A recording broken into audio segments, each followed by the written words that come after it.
and we are live with Dan Desjardins. Okay, Hey, hey. so that's Dan Desjardins, CEO of Distributive. I was hesitating to call him Dr. Dan because he could be called that. Very interesting guy. The first time I met him, I had to look at his background. He started in the Canadian Army. He did a PhD in physics, which is one of my favorite field. The guy's from Gaspésie, which is one of my favorite place in Quebec. It's like on the Maritime, so really easygoing place, fun culture, fun people, very how do you say, warm people, and obviously just beautiful place, right? Like next to the sea.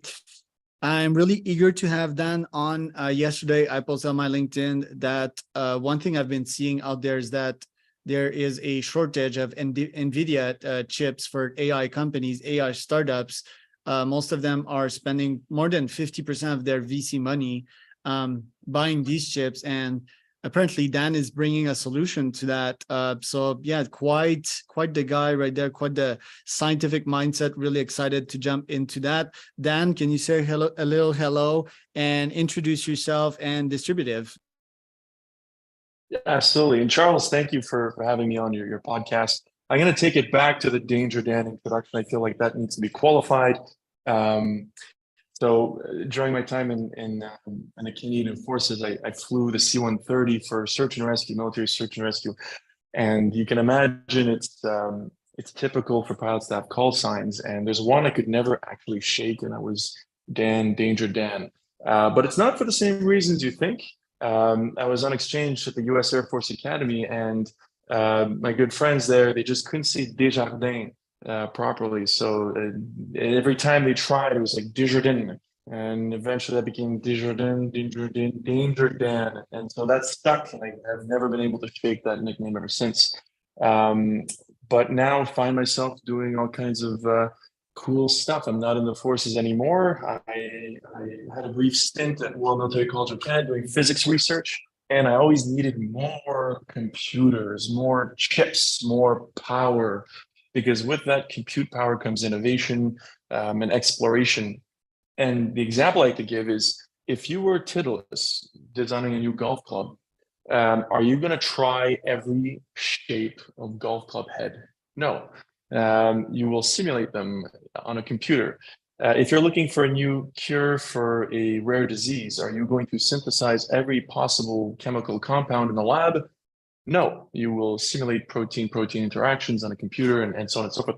Same thing for new aircraft shapes and biofuels, and the whole world now is done on computer before it is built in terms of innovation, and you need compute power. Our tools have become more sophisticated, our AI tools and everything else, and therefore we need more chips. And as you can see, it's all over the news with nvidia hitting $1 trillion. It's because of two things simultaneously. One, it's because of this explosion for AI, but also a reverse explosion, an implosion of the quantity of chips available. So what do they say? When there's a gold rush, the people who make the most money are the people selling the shovels, right? And so NVIDIA is a shovel maker and a shovel seller, and they are the ones who've struck gold. Where we come in, I want to say a paradox here. We are incredibly novel, but incredibly not novel. The idea of soaking up all of the computing power found around us is as old as computing itself. I mean, the minute they built the world's first computer, they said, let's build a second one. And the minute they built the second one, they're like, let's make these work together and tie them together with a hose or something and see if they can get more stuff done. So distributed computing is super old as a concept. But what we've done that's different, and I'm going to talk about it from a security perspective, I'm going to talk about it from a monetization perspective, which is probably the most interesting one, and from a technology perspective, and from a data privacy perspective, that's where I think we've differentiated ourselves and have come up with a novel approach to going to get all that computing power that's already there. And you know what? The compounding issues of exploding AI and chip shortage. I am concerned personally with the tensions and the threats that are rising in the Pacific. If Taiwan were to be slowed down in its production and delivery of chips to the rest of the world, we would be in serious trouble. And so that's why there's a lot of eyes on that area of the world right now. And we better hope that the balloon doesn't go up, because it will involve all of us. So even from a point of view of sovereignty and national security, it's to be assured that we have enough computing power available. And as a quick analogy, when the world hit a crisis for PPE, okay, other countries were very quick to assure their own supply before we could as Canadians. Canadians tend to, if they can't enforce their spot on the international stage, we tend to eat last.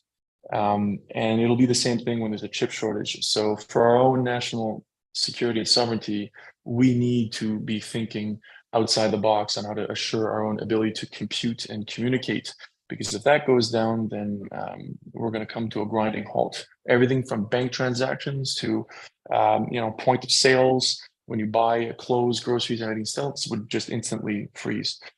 So how do we overcome this chip shortage? Well, you can either make more chips, or you can recycle the ones you already have, or you can make your existing algorithms more efficient. And all three of those actually need to happen.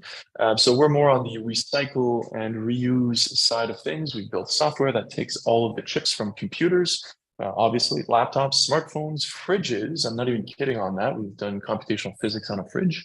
All the way up to enterprise servers, and we essentially turn a heterogeneous, arbitrary collection of different machines running different operating systems and different hardware chips into a homogeneous, which means basically all the same layer onto which you can launch all of your problems. AI, predictive finances, risk analytics, Monte Carlo simulations, and even my own physics I can run on this kind of stuff. And here's the cool part. If you look around you, and I invite every user at home right now, think about how many chips are lying around your desk right now. Okay, so right just around me right now, the smart TV behind me has at least 2 to 4 cores. And there's a little Microsoft tablet there, Surface, which has 8 vCPUs. This phone has about 4. My MacBook here has another 8.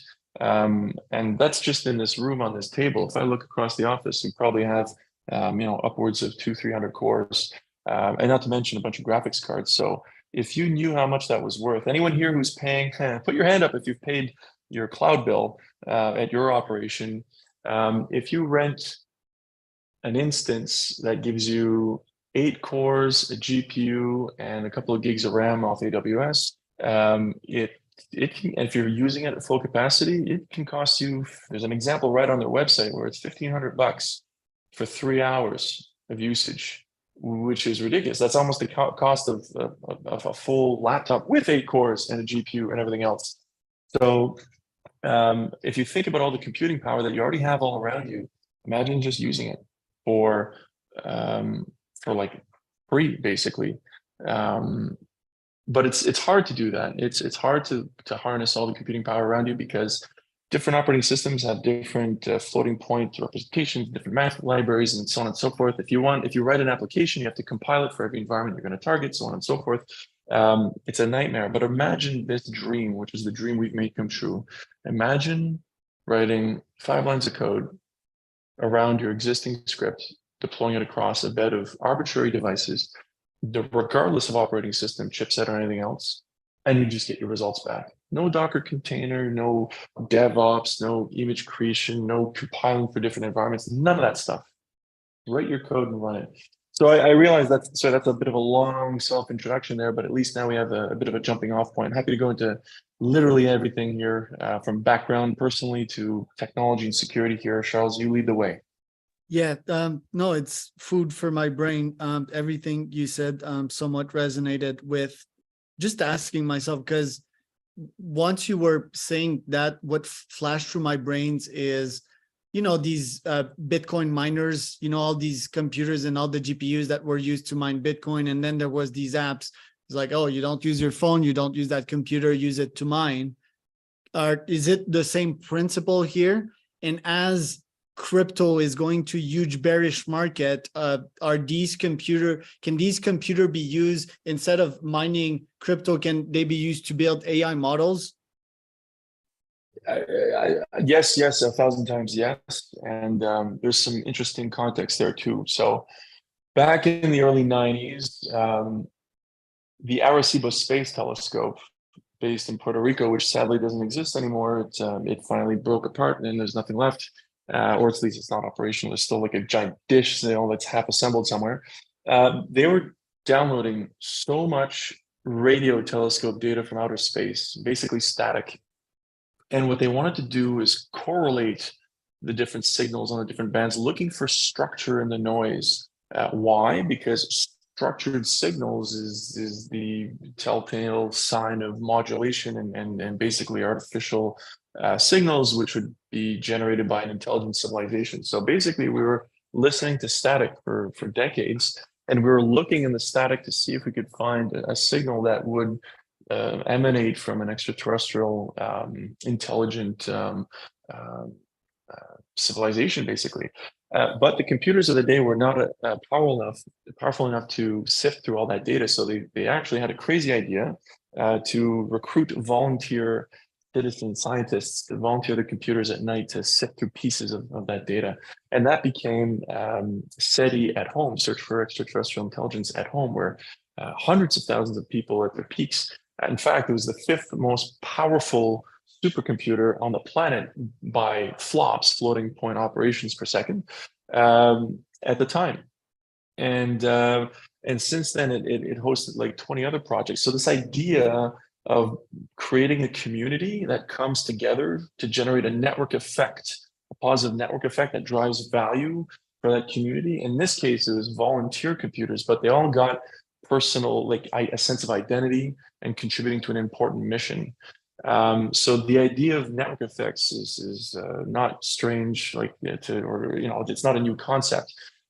We saw a different type of network effect come into play in the last decade, 2 decades, with Facebook and Airbnb and Uber. These are all network effect matching platforms where you have supply and demand. And take Airbnb. Airbnb owns no hotels, but is worth more than the Hilton, right? All of them put together. Uber owns no cars and is worth more than most transportation companies put together. There's some magic here, in network effects that I think took everyone by surprise, and that's why investors they're always looking for that zero cost of goods sold platform play nowadays, which makes sense. And for everyone listening, if they haven't figured it out yet, we're a matching platform for compute. So that's sort of that leveraging that idea. However, they were like going back to your example of Bitcoin and crypto.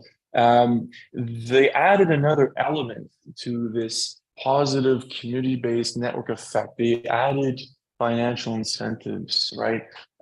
Which was a big, obviously important and a big kicker. So it brought people into the fold who could not only contribute to a mission and a vision, cashless payments where we disintermediate from the banks, and it appealed to many people, especially after the 2008 collapse. People want to be involved in something bigger, and this is a way to A, identity, but B, make some money. And so we've been watching this over the last 6 years. We've taken a concept that's as old as dirt, which is network effects and sharing computing power, but we've added a financial layer, but not just for the people participating with their computers, but also people participating by providing applications or algorithms or even access to certain data. So imagine it this way.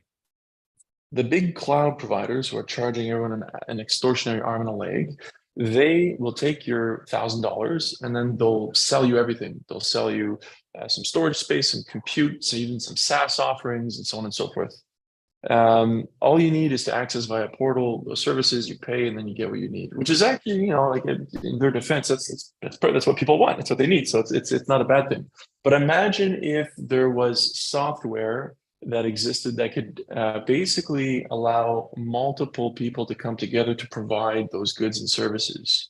Okay, so basically a virtual version of a cloud service provider where different people can participate in these networks and provide value, not just compute, but also data and everything else. So to connect this back to Bitcoin and to what we've done, we see that there's a lot of people that have gained a desire to be part of these gigantic networks.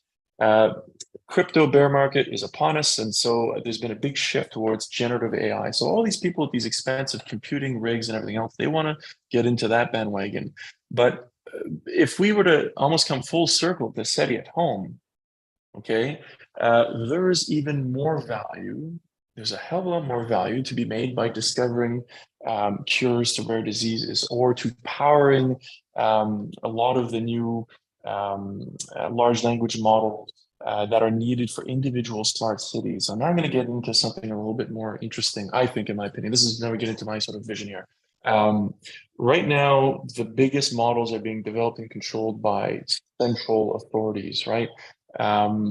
A couple of years ago, if you recall, Microsoft invited the whole world to come and help train its AI, and they filled it with the most toxic troll language you could, and the whole thing had to be shut down because it was a bit of a failure because they garbage in, garbage out kind of thing, if you recall. But if that AI was in charge of your fresh water supply and electricity distribution and garbage collection in your own municipality, would you sabotage it like that, or would you become its caretaker? Back in the day, I mean, like millions of years ago, different tribes had to maintain their own fire. You became the caretaker of fire. Fire gave a community life. I see, instead of these big central AI engines, there will be micro AI that will take care of individual municipalities, will be fine-tuned and tailored for those individual municipalities to generate better quality of life for everyone there, from the traffic lights to the water, to predicting when maintenance on the sewers has to be done because roots are growing and cracking, all that kind of stuff. And so all of a sudden we sort of reignite that caretaker philosophy, where as a community, we're responsible for preserving and building and fine-tuning our tools, our fire, our AI to make our cities run. Then these different AIs can talk to each other at a higher level to then generate cross-regional efficiencies, where you might have patients where the hospital is overflowing on one side, or where firefighter resources or search and rescue resources can actually collaborate cross-regionally if locally they're done. So there's so many things that can be done if you have a hierarchical set of micro AIs. But back to those small AIs, those need to be powered locally, not by some central corporation that could potentially shut those down if they had to, or if they had to divert resources to their country's needs. I think the future is that these decentralized AI platforms will be powered by decentralized computing platforms. And in the words of Siemens, the biggest challenge to that is remuneration.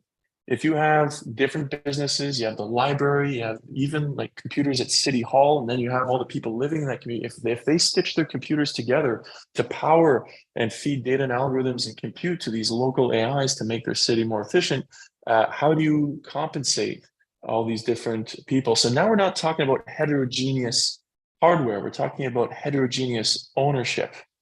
Okay, so clouds that don't have that issue to deal with. Why? Because they build data centers, they buy all the equipment, they put it in the corner behind cages, and they own it. So they don't care about ownership. But when you have heterogeneous ownership, there's a whole new conversation around remuneration, fair compensation, and absolutely everything around cybersecurity.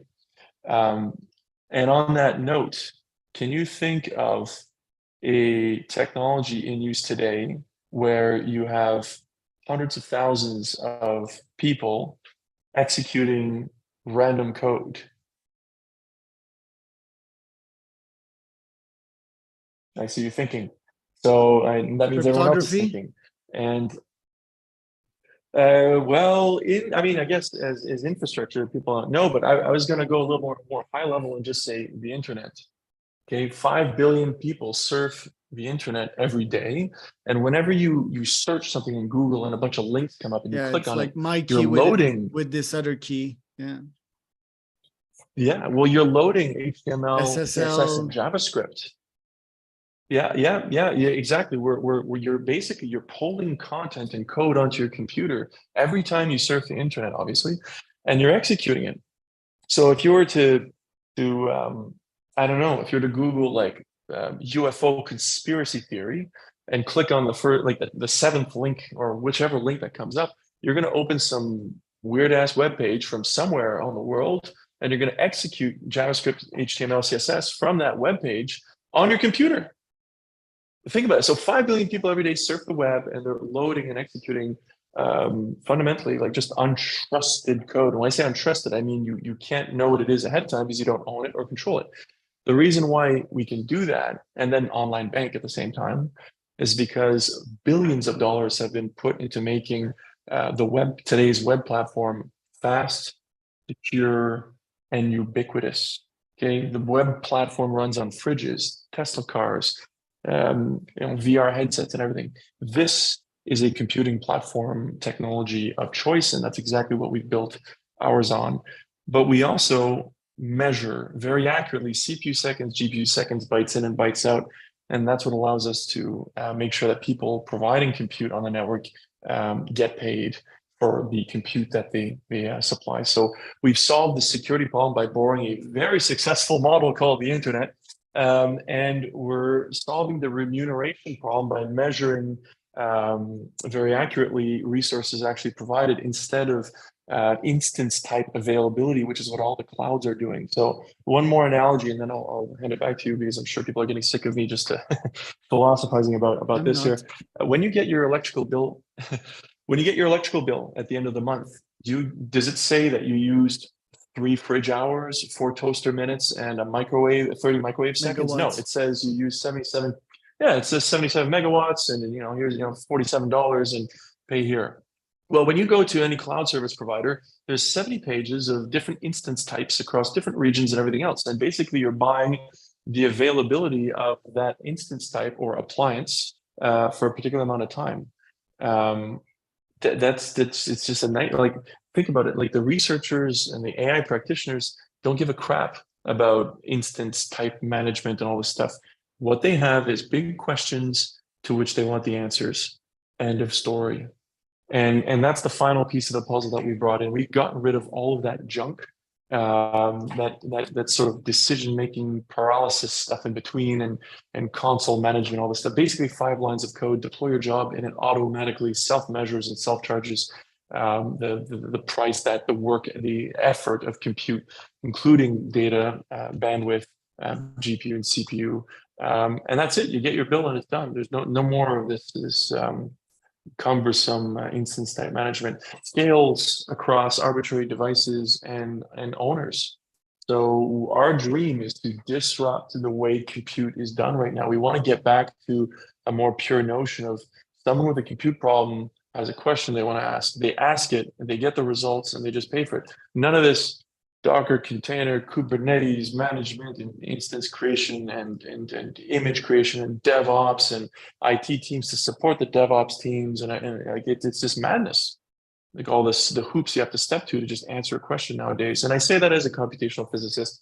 I basically put 8 years into learning the physics of pulse steady current systems and so on and so forth, and the partial differential equations and how to solve them, and then how to code to implement the math behind it to generate plots to explain what I was seeing and looking at in the physics. And then when I wanted to build to run these simulations across big search spaces and everything else, so basically then I had to learn how to administer a data set. And that's when I was like, time out here. That's no more. Okay, it's 8 years to become a physicist and then learn to code and then implement it was enough. Now you want me to manage a data center or program supercomputers? Like, no. And so this tool we've created is for those people, the experts in their domain who just want a platform that gets out of their way, gives them their answers, and on the other side, remunerates the people who are providing the compute. So very long-winded answers here. I hope that was somewhat interesting. What do you think? It was. Where do we go from it here? was well. First, you're winning the prize of the most insights per second. So, like, you're a great communicator and you're like an encyclopedia. Because my brain was like, yeah, are all physicists that way? But no, like most of them are lost in their own thoughts and don't know how to communicate with the external world. So thank you for that. Yet, and because sometimes you listen to folks, they talk, and me, I get bored, so I start doing something else on my screen. But you, it's like feeding a plant with water, and then my plant grows, speaking the same language, basically. You're trying to hand the easiest version to the customer. That's perfect. Then everyone owning their own chips. I had the vision of 3D printing chips in the future. And then, yeah, I love all the models at play here. You're kind of this handle on the shovel on your side. I think that's what you are. I think the market is somewhat ripe for you. But the question is, like, why aren't there other companies doing that? Like, if I'd invest in you, like, why are you the only one? Obviously, you have an edge. You're like this background in physics, probably this great leader, great communicator. But aren't other companies doing that from the blockchain mining area? This is one of the it's the holy grail, I think, of platform technologies, and from a business side, it's for an investor, it's probably the holy grail play, that if you could put your hand on an opportunity like this, you would make your money back 200-fold over. And I'll give some examples to substantiate these numbers.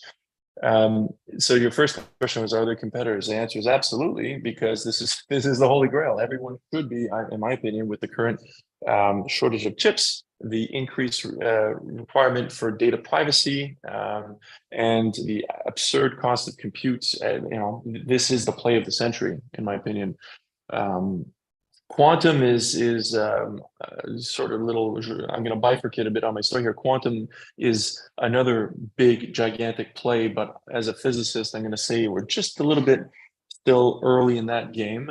And to hit mass adoption of quantum, these computers have been around since like the earliest computers, like decades. But we only saw mainstream adoption and explosion and use kind of recently, when you think about it, with this AI and everything else. Why? Because after the first few companies are playing with it, you had to develop curriculum in schools, and then teach coding in school, and then into high schools, and all of a sudden put some open source tools out there and get people using TensorFlow and Keras and PyTorch and everything else. And it's kind of only in the last decade that we saw this gigantic explosion for need for conventional compute, even though conventional computers have been around for absolutely decades. So even though we have all this promise of quantum computers, and there's some really cool stuff that they're doing, like I don't know if you saw, they discovered a wormhole, a simulated wormhole on a chip, with Google just recently. That was awesome. But how long is it going to take to be teaching quantum algorithm development in high schools, and then to make portable quantum PCs, on everyone's desk? Like there's a lot. Like we'll do it faster because we're in an exponential age, but that's certainly not going to be around for at least another 2-3 decades, in my humble opinion. So there's still a big play now for conventional compute. There's certainly a play for the lowest hanging fruit, which is just to recycle what's already there. So who else is doing this right now? Okay, let's go with some specific competitors. Databricks, I think people will be familiar with. They're valued at like $80 billion right now, or something like along those lines. They took an open source distributed computing library called Apache Spark, and they built some services around it, and then they pointed it at the cloud. So Databricks is basically a funnel between enterprises wanting to deploy workloads to the cloud. And they're stuck renegotiating pricing with the cloud every single year, and the cloud is squeezing them for everything they've got. They're trying to make sure that their own partners, they call them, make as little as possible so that they can eat the whole thing. But what blows my mind is their valuation, and they don't even own the core IP, right? Which is wild. I'm going to use another more recent example. Anyscale is a company that basically did the same thing as Databricks, and some of the founders come from Databricks, so it kind of makes sense. They just want to rinse, wash, and repeat the same play. And they use an open source library called Ray, which is focused on Python. And they recently raised 100 million last November at $1 billion valuation. And again, it blows my mind. They don't own the underlying library that makes that stuff happen. And here's some more food for thought. If you found random Python on a USB key on a parking lot, would you plug that into your computer? If the answer is yes, we should just stop talking right now. That's how you get owned. Never run random code on your computer unless it's JavaScript or WebAssembly, right? Which is what we're doing. So Anyscale had the same problem. They can't execute workloads on arbitrary collections of devices for security reasons. So their only option was to run it in the cloud, right? Or let people run their own array clusters on their own computers that they trust. But you'll never be able to do third-party, untrusted public compute networks out of Python because of the security model is just lacking. And I could name a whole bunch of others. There's Dfinity. They went more the blockchain crypto route. They've benefited from a lot of liquidity from investors who, in my opinion, don't know better and invested in the crypto bubble. So they got a lot of money up front to build their platform. And I never really played with it, so I don't even know if it was good or not. But what I can tell you is that it was completely unused because they had they were tainted by this, this seemingly Ponzi scheme allure of crypto. And the problem is the serious users of compute in society are people building nuclear fusion reactors, hospitals, governments, manufacturers, universities looking for dark matter. Like these are the serious users of compute. And none of these people will use a blockchain-based cryptocurrency peddling platform. And so Dfinity crashed and lost 97% of its value. And I don't even know if they're still a thing. I think the only reason they exist is some sort of speculation platform. And I don't think they're being used by serious users. So contrast that with us. We're in a dozen universities around the world, from Brazil to Kenya, Canada, and States, and England, and expanding. We're in 4 hospitals. We've started testing with airports, manufacturers, and soon government. And the best part is all this has been sort of our early trials with these stakeholders. We haven't launched the public network where anybody can come and participate. That's going to go live in January 2024, where people will be able to launch jobs and compute jobs with a click of a button. In fact, if you're live streaming this, I just want to give you a little taste, if you don't mind. I'm going to share a screen here if it's not disabled, and I want to show you how I can Shout out to tap Kayush. into. Yeah, exactly. Shout out to Kayush. So I have a last question for you, audio. by the way. We have 5 minutes. Okay. I'll do this. This will take less than 2 minutes here. What I'm doing is I'm showing people some pretty egregious math. This was my actual research. And what I'm going to do is I'm going to use your computer live on this podcast to do the computing. And so with a single click, I'm saying dispatch the job. And now if you humor me and anyone else who's listening, type dcp.mn in a browser tab on any device, and then click start. dcp.mn. Yeah. And then if you hit start, and I did it too with my phone, which is an iPhone. I don't know if you're running Windows or whatnot, but you can see the progress bar is moving. Mac. Yeah. Okay, iOS. so you see, and notice that I don't even care, right? So that's the beauty of this technology. In under 5 seconds, we created an instantaneous cloud using your computer and my phone to power this computational physics application, just like that. And voila, the results done. There's distributed computing in under 10 seconds using arbitrary devices all around Canada or the world or what have you. Okay, back to you.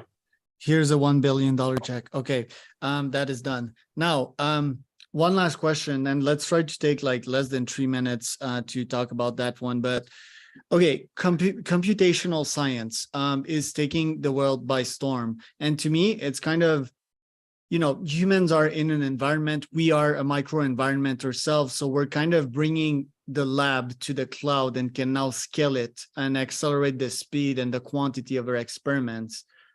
How is that going to contribute to potential singularity in 10 to 15 years? Oh, it's what's driving it. By contribute, you mean like drive it. Putting 1 million cores at a scientist's fingertips is unleashing an unbelievable ability to explore. You're basically increasing the pace of exploration. And so right now, chip shortages and the cost of compute is imposing an upper limit on the pace of innovation. If you remove those barriers by reducing costs, increasing chips, or just going and recycling all the computers out there, then you remove barriers to the pace of exploration. So it's driving it. Good answer. I guess we could talk hours about that one, but until then, Dan, where can people find out more about you and the company? Our website is distributive.network because we're doing distributed computing networks. And of course, they can reach out to me at dan@distributive.network. I'm fairly great at responding quickly, so I love good questions. Reach out anytime, either through the website or LinkedIn or